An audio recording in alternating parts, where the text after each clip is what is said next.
स्वागत है आपका पहाड़ समाचार में। मैं हूं आपके साथ प्रिया तिवारी। शुरुआत करते हैं खबरों की। उत्तराखंड में इस समय सियासी हलचल तेज है। बीजेपी आला कमान ने उत्तराखंड में 2 केंद्रीय पर्यवेक्षक भेजे हैं। राज्य के सीएम त्रिवेंद्र सिंह रावत केंद्रीय पर्यवेक्षकों और दूसरे बड़े नेताओं के साथ एक बैठक हुई, जिसके चलते कयास लगाए जाने लगे हैं कि सरकार में फेरबदल हो सकता है। आइए जानते हैं उत्तराखंड का सियासी घटनाक्रम।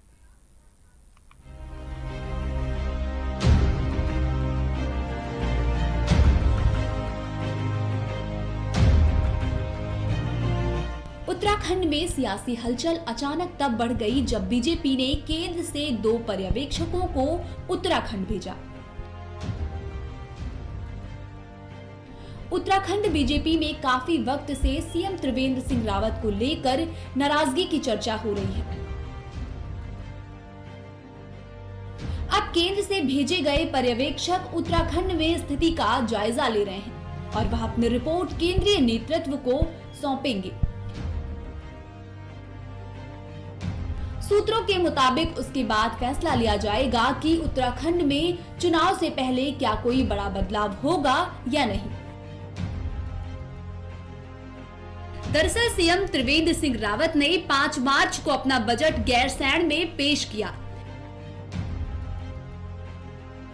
इस पर सदन में चर्चा होनी बाकी थी, लेकिन इस बीच 6 मार्च को अचानक सियासी गलियारों में सीएम बदलने की चर्चा तेज हो गई। इस चर्चा को तब और बल मिल गया जब अचानक बिना किसी तय कार्यक्रम के प्रदेश प्रभारी दुष्यंत कुमार के साथ बीजेपी के वरिष्ठ नेता रमन सिंह को पर्यवेक्षक बनाकर उत्तराखंड भेज दिया गया। रमन सिंह और दुष्यंत कुमार के देहरादून पहुंचने के बाद बजट सत्र को बीच में ही स्थगित कर दिया गया। साथ ही सभी बीजेपी विधायकों को गैरसैंण से देहरादून लाने का सिलसिला शुरू हुआ।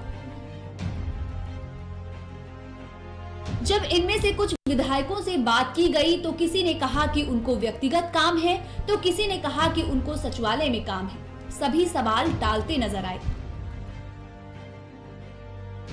इस मुद्दे पर जब कांग्रेस के वरिष्ठ नेता और पूर्व सीएम हरीश रावत से बात की गई तो उन्होंने कहा कि ये बीजेपी का चाल चरित्र है, अपने खिलाफ माहौल बनते देख ऐसा ही करते हैं।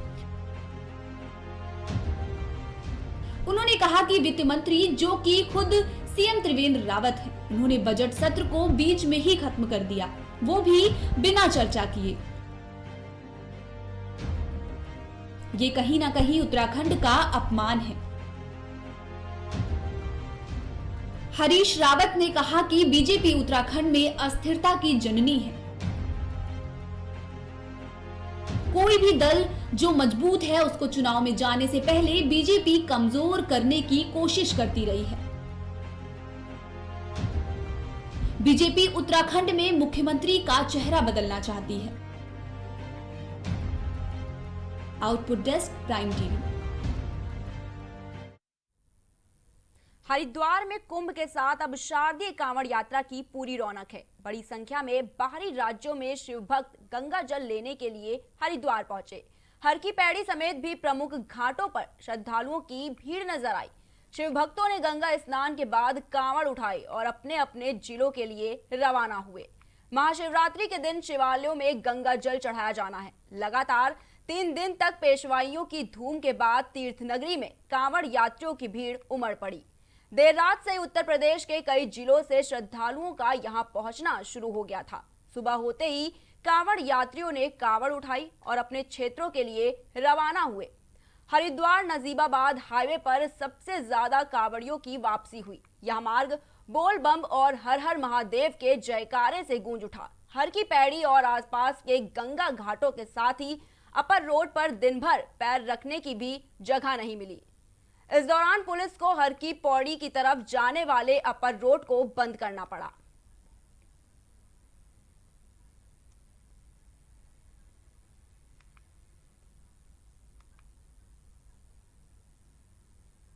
लक्सर में उदासीन अखाड़ा संगलवाल की पेशवाई बड़े ही धूमधाम से निकाली गई, जिसमें अखाड़ों के महंतों ने बढ़ चढ़कर हिस्सा लिया। इस शोभा यात्रा में बैंड बाजा, घोड़े और कई ट्रैक्टर ट्रॉली समेत मिनी कार और मिनी बस देखने को मिले। शोभा यात्रा में कई तरह की झांकियां दिखाई गई। पेशवाई के दौरान सड़कों पर लोगों की भीड़ का तांता लगा रहा। लक्सर की सड़कें इस शोभा यात्रा को देखने वाले लोगों से भारी भीड़ लगी रही। शोभा यात्रा लक्सर के पीपली गांव के श्री पंचायती अखाड़ा उदासीन निर्वाणसर से चलकर उदासीन अखाड़ा संगलवाल अकबरपुर ऊद में पहुंची। वहीं शोभा यात्रा में लक्सर उपजिलाधिकारी शैलेंद्र सिंह नेगी मौजूद रहे। वहीं महंतों को इस पेशवाई के ऊपर हेलीकॉप्टर से पुष्प वर्षा भी की गई।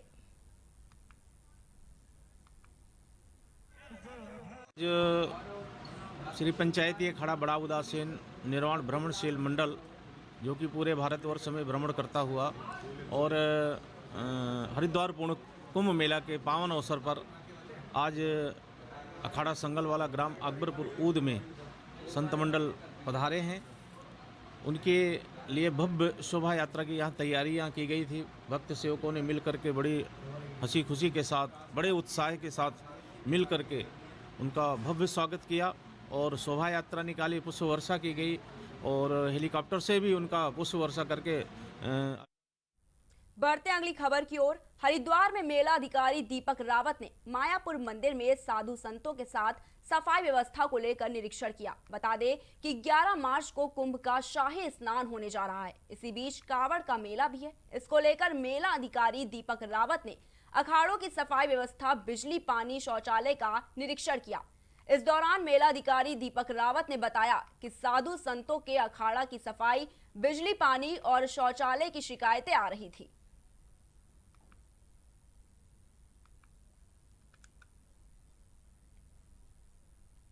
तो खबर हरिद्वार से है, जहां पर मेला अधिकारी दीपक रावत ने अखाड़ों की सफाई व्यवस्था, बिजली, पानी, शौचालय का निरीक्षण किया है। वहीं इस दौरान मेला अधिकारी दीपक रावत ने यह बताया कि साधु संतों के अखाड़े की सफाई, बिजली, पानी और शौचालय की काफी दिनों से शिकायतें आ रही थी।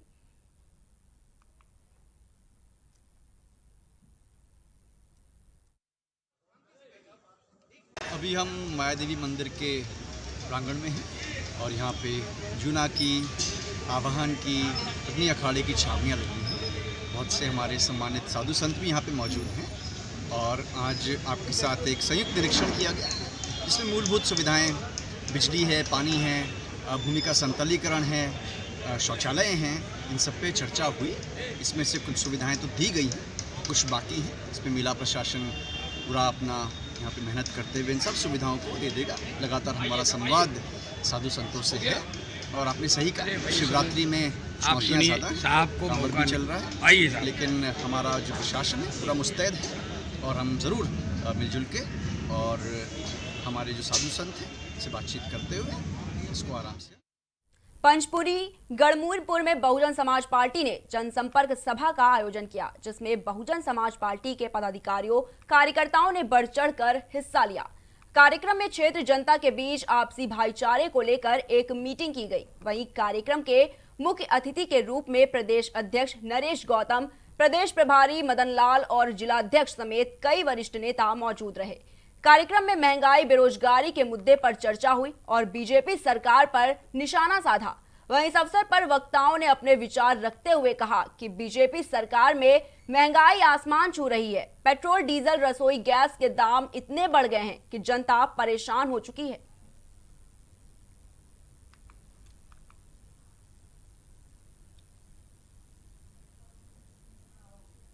बहुजन समाज पार्टी में आदरणीय बहन कुमारी मायावती जी ने मुझे उत्तराखंड प्रदेश का प्रभारी बनाया है और अब की बार हम उत्तराखंड में अपना सबसे पहले हरिद्वार में जिला पंचायत अध्यक्ष बनाएंगे और उत्तराखंड में अपनी सरकार बनाएंगे। आपको पता है कि हमारा base vote Bahujan Samaj party के साथ है, वो किसी से कटता नहीं, टूटता नहीं। गैरसैंण के मुद्दे पर आम आदमी पार्टी ने प्रेस वार्ता आयोजित की, जिसमें प्रदेश के बीजेपी सरकार पर जमकर निशाना साधा। इस दौरान आम आदमी प्रदेश प्रवक्ता ने कहा कि भारतीय जनता पार्टी की सरकार गैरसैंण के मुद्दे पर जनता को भ्रमित कर रही है और मंडल बनाकर पहाड़ की भोली भाली जनता को गुमराह कर रही है। उन्होंने कहा कि भारतीय जनता पार्टी का असली चेहरा सामने आ गया है। बीजेपी सरकार से जनता त्रस्त हो चुकी है। एक घोषणा की कि गैरसैंण को मंडल बनाया जाए, उससे एक बड़ा उबाल उत्तराखंड की राजनीति में भी और उत्तराखंड की जनता में भी आ गया है, क्योंकि जनता चाहती थी गैरसैंण राजधानी बने, न कि मंडल या कुछ अन्य चीज़। अगर सरकार को प्रशासकीय सुविधाएं देनी थी तो गैरसैंण को जिले के रूप में मान्यता देते, तो उससे एक स्थानीय जनता को लाभ होता। और फाइनली गैरसैंण राजधानी तो होनी थी, क्योंकि उत्तराखंड के निर्माण में ही गैरसैंण राजधानी निहित थी।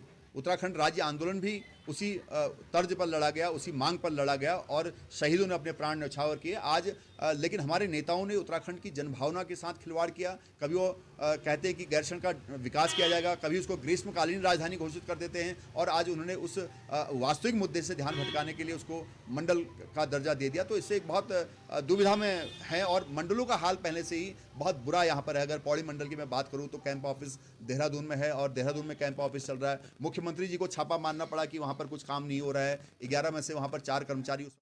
पंतनगर शांतिपुरी के किसान नेता पूर्व राज्य मंत्री डॉक्टर गणेश उपाध्याय ने बीजेपी सरकार पर जमकर निशाना साधा। उन्होंने कहा कि गैरसैंण में तीसरी कमीशन बनाने की घोषणा बीजेपी की चुनावी लाभ लेने की कोशिश है, लेकिन राज्य की जनता सब जानती है। उपाध्याय ने कहा कि उत्तराखंड राज्य के विकास विषम भौगोलिक परिस्थितियों और आने वाली समस्याओं और उनके सावधान और उन्होंने शोध किया था। शोध पत्र पर इस बारे में पहले ही जिक्र किया गया था कि कमिश्नरी ऐसी जगह खुले जिसमें 2 जिले कुमाऊं और 2 जिले गढ़वाल के हों।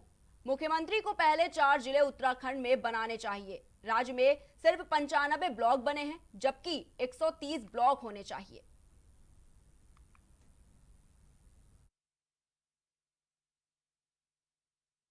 आज प्लान की आप बात करते हैं, रोजगार की आप बात करते हैं, डेवलपमेंट की आप बात करते हैं। यहाँ तो पहले से तराई क्षेत्र पहले से डेवलपमेंट है, तो वहाँ कार्य होना चाहिए। और मैं बता देना चाहता हूँ, आज प्रशासनिक इकाइयाँ, आप कमिश्नरी केवल कमिश्नर नाम बैठाने से काम नहीं होगा, उन्हें पावर दीजिए। अधिक से अधिक गांव का आदमी जो वहाँ जाएगा कमिश्नर मिलेगा, मुख्यमंत्री मंत्री से मिलने की जरूरत नहीं है, इसीलिए तो बनाई जाती हैं। आज कमिश्नरों को खाली एक मुख्यमंत्री का क्या माध्यम के तहत नहीं होना चाहिए। आज मुख्यमंत्री जी को, अब ब्यूरोक्रेट को अधिक से अधिक पावर कमिश्नर को देनी चाहिए। और आने वाले वक्त में जो सोर्स ऑफ इनकम उत्तराखंड पर है। बढ़ते अगली खबर की ओर। हरिद्वार में जिला बार एसोसिएशन के कई पदों पर चुनाव शांतिपूर्ण रूप से संपन्न हुए। विजयी हुए नवनियुक्त जिला बार एसोसिएशन के पदाधिकारियों को बधाई देते हुए उनका फूल मालाओं से स्वागत किया गया। शांतिपूर्ण मतदान संपन्न कराने को लेकर पुलिस सुरक्षा बल भी तैनात रहा। मतदान के लिए सुबह से ही अधिवक्ताओं में खासा उत्साह देखने को मिला। कचहरी परिसर में समर्थक अपने अपने प्रत्याशियों की जीत के लिए चर्चा करते घूमते रहे। विजयी प्रत्याशियों ने समर्थकों के साथ जीत का जश्न मनाया। इस दौरान नवनिर्वाचित अध्यक्ष जिला बार एसोसिएशन हरिद्वार ने कहा कि समाज और अधिवक्ताओं के मान सम्मान की लड़ाई हमेशा लड़ता रहूंगा, और अधिवक्ताओं ने जिस विश्वास के साथ इस अध्यक्ष पद पर नियुक्त किया है, उन सब के विश्वास और सम्मान के लिए हमेशा अग्रसर रहूंगा। 36 साल बाद मेरी ये इच्छा पूरी हुई है, और मैंने अपने साथियों को एक अपील के माध्यम से इस साल में किए जाने वाले सब कामों की सूची दी है। विशेषकर इस जीत के लिए मैं अपने साथी, मेरे साथ में खड़े हुए श्रीवास्तव जी, नरेंद्र सिंह चौहान जी, तरसेम सिंह चौहान जी, राकेश कुमार सिंह जी, विजय शर्मा जी, अतुल कुमार सिंघल जी, और भी मेरे बहुत से ऐसे साथी हैं जिनका नाम अब खुशी में नहीं ले पा रहा हूँ। उन सबको, प्रत्यक्ष वीरेंद्र प्रताप सिंह जी, संजीव वर्मा जी, इन सब की वजह से मेरी जीत सुनिश्चित हुई है। और निश्चित रूप से इन्होंने जो आशाएं मुझसे लगाई हैं, उन आशाओं को मैं इस छोटे से कार्यकाल जो सिर्फ 8 महीने का होगा उसमें पूरी करूंगा और इनकी अपेक्षाओं पर खरा जो समाज है उसके भलाई के लिए और उसके सम्मान के लिए जो भी कार्य मुझे करने होंगे वो मैं करूंगा। और ये मैं वादा करता हूं कि मैं सभी साथियों के सम्मान की रक्षा करूंगा, और यहाँ पे जो हमें कार्य करने में परेशानी होती है उनको दूर करने के लिए। विकासनगर में समाज कल्याण अनुश्रवण समिति के राज्य मंत्री उपाध्यक्ष सुरेंद्र मेघा का बीजेपी के अनुसूचित मोर्चा मंडल ने हरबटपुर चौक पर भव्य स्वागत किया। इस स्वागत और अभिनंदन में हरबटपुर के बीजेपी के सभी पदाधिकारी मौजूद रहे। राज्य मंत्री का भव्य स्वागत करने के लिए सैकड़ों की संख्या में बीजेपी कार्यकर्ताओं की भीड़ उमड़ पड़ी। वहीं इस मौके पर अनुसूचित मोर्चा के मंडल अध्यक्ष अनुज कुमार आकाश मुल्तानी ने स्मृति चिन्ह और पुष्प देकर राज्य मंत्री का स्वागत किया।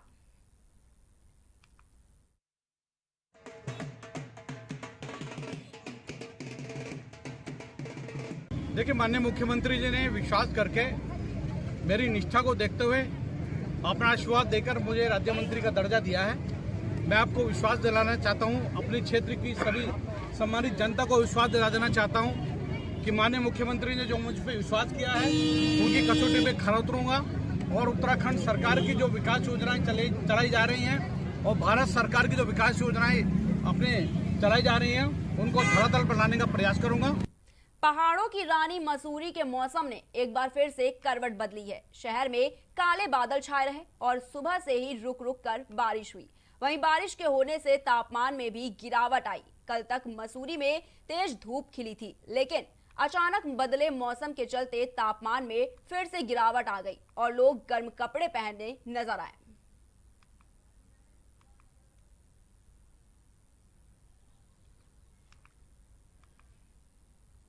विकासनगर के ग्राम पंचायत डुबेट में सिंचाई के लिए ट्यूबवेल नहीं है, जिसको लेकर काश्तकारों में काफी आक्रोश है। बता दें कि विकासनगर तहसील क्षेत्र में सालों से पुरानी सिंचाई ट्यूबवेल की मांग की जा रही है, लेकिन आज तक इन लोगों की मांग पूरी नहीं हुई। वहीं सिंचाई नहीं होने से उनकी फसलें बर्बाद हो रही हैं। 20 साल से फसलों की सिंचाई की कोई व्यवस्था नहीं है। कई बार जनप्रतिनिधियों से भी इसके बारे में गुहार लगाई गई, लेकिन कोई भी इनकी फरियाद सुनने को तैयार नहीं है। इससे आक्रोशित होकर सभी ग्राम वासियों ने एक बैठक कर निर्णय लिया कि अगर सरकार जल्द से जल्द काश्तकारों की सिंचाई की समस्या हल नहीं करती है तो ये लोग एकजुट होकर चुनाव का बहिष्कार करेंगे और संबंधित विभाग के आगे धरना प्रदर्शन, अनिश्चितकालीन हड़ताल करेंगे। विकासनगर तहसील के डुमेट ग्राम पंचायत में, और आपको बता दूं कि यहाँ की जो लगभग जो काश्तकार है अपनी खेती करते हैं, बढ़ चढ़कर यहाँ पे खेती होती है, कैश क्रॉप होती है, लेकिन उस खेती के लिए किसानों को जो है पानी उपलब्ध नहीं हो पाता है, एक ट्यूबवेल तक की व्यवस्था नहीं हो पाई है। आइए जानते हैं यहाँ पे जो हमारे काश्तकार हैं क्या मांग है, उनकी क्या मांग है। सर आपकी? हमारी मांग यही है कि हमारे लिए लिफ्ट योजना बन जाए और हम कम से कम 20 साल से इस लिफ्ट के लिए हम दौड़ा भाई कर रहे हैं पूरा गांव, और जितने भी सरकार है, जौन सी भी सरकार है, किसी भी पार्टी की भी सरकार है, हम सबके पास गए, पर लेकिन किसी ने हमारा इस समस्या का समाधान नहीं किया। हम फिर भी सरकार से आग्रह करते हैं कि अगर हमारा इस लिफ्ट योजना अगर जल्दी से जल्दी शुरू कर देते हैं तो हम इस बार उस पार्टी के साथ है, उस सरकार के साथ है जो हमारा समस्या का समाधान करेंगे। अन्यथा हमने इस बार पूर्ण रूप से 3 बार हमारी पंचायत की ग्रामीण की बैठक हो चुकी है, हमने निर्णय ले लिया गया है कि अगर कोई हमारी समस्या का समाधान नहीं करेंगे तो हम इस बार बोर्ड का बहिष्कार करेंगे। ये बताएं कि क्या क्या खेती होती है आपकी? और हमारी खेती टमाटर हो गई, अदरक हो गया, जो हमारी सूट बनती है, ये बहुत महत्वपूर्ण खेती हमारी डुमेट कृषि प्रधान भूमि के लिए मानी जाती है। लेकिन ना हम तो कुछ ना सब्जी उगा पाते हैं, ना कोई टमाटर लगा पाते हैं, ना अदरक लगा पाते हैं, जो भी लगाते हैं सब सूख जाती है। अच्छा, ये बताएं कि जैसे ट्यूबवेल की मांग कर रहे हैं, कब से मांग कर रहे हैं आप लोग? सर ये 20 साल हो गए हमारे को, 20 साल हो गए। 20 साल हो गए हम लिफ्ट की मांग कर रहे हैं और लिफ्ट अभी तक नहीं बनी है सर। क्योंकि हर बार जो भी जिस पार्टी का भी विधायक बनता है हम उनसे हर बार गुहार लगाते हैं, लेकिन कोई भी विधायक यहाँ के लिए किसानों की कोई नहीं सुन रहा है सर। अच्छा, पीने का पानी है? पीने के पानी भी सर बहुत दिक्कत है, पीने के पानी भी काफी दिक्कत है सर, पीने का पानी भी नहीं है। आप क्या कहेंगे? हम तो ये कहना चाहेंगे सर कि जितनी भी पार्टियां आई उनके सामने हमने अपनी मांगे रखी। यहाँ पर फसल जाकर के देखें, खेतों में जो है सब काश्तकार मर चुके हैं, क्योंकि अब भूखे मरने का टाइम आ गया। अब तो जब पानी नहीं है, जितने भी विधायक आते हैं 2-3 बार पहले वो कुलदीप आया, उसको कहा, फिर नौपरवाद जी आए, उनको कहा, सबने आश्वासन दिया, लेकिन यहाँ के नाम से और जगह लिफ्टें लगी, यहाँ पर नहीं लग रही है। यहाँ के नाम से चिलियों में भी लिफ्ट है, आपके बाड़ वाले में भी लिफ्ट है, लेकिन डुमेट जो है बिल्कुल यहाँ पर पानी नहीं है। क्या चाहते हैं हम ये चाहते हैं कि अगर हमारी लिफ्ट ना लगी इलेक्शन से पहले तो हम इस वोट का जो है बहिष्कार करेंगे और तीनों बूथों पे जो है हम यहाँ पर वोट नहीं डालने देंगे। और ये क्या चारा है हमारे पास? सचमुच किसानों की जो है खेती के लिए, जो कृषि भूमि के लिए जो है पानी की आवश्यकता है, अति आवश्यकता है। कैश क्रॉप उगाते हैं यहाँ के काश्तकार, लेकिन काश्तकारों का कहना है कि अगर पर्याप्त मात्रा में लिफ्ट योजना इस गांव के लिए उपलब्ध नहीं हो पाती है, तो आने वाले समय में शायद वो जो है चुनाव का बहिष्कार भी करेंगे। अब देखना है कि पेयजल विभाग या सिंचाई विभाग इस गांव के लिए पानी उपलब्ध कराता कि नहीं, ये आने वाला समय बताएगा। विकास नगर से Uttarakhand prime TV news channel head Vinod उतान। फिलहाल के लिए इतना ही। देश दुनिया की तमाम बड़ी खबरों को देखने के लिए बने रहिए प्राइम टीवी के साथ।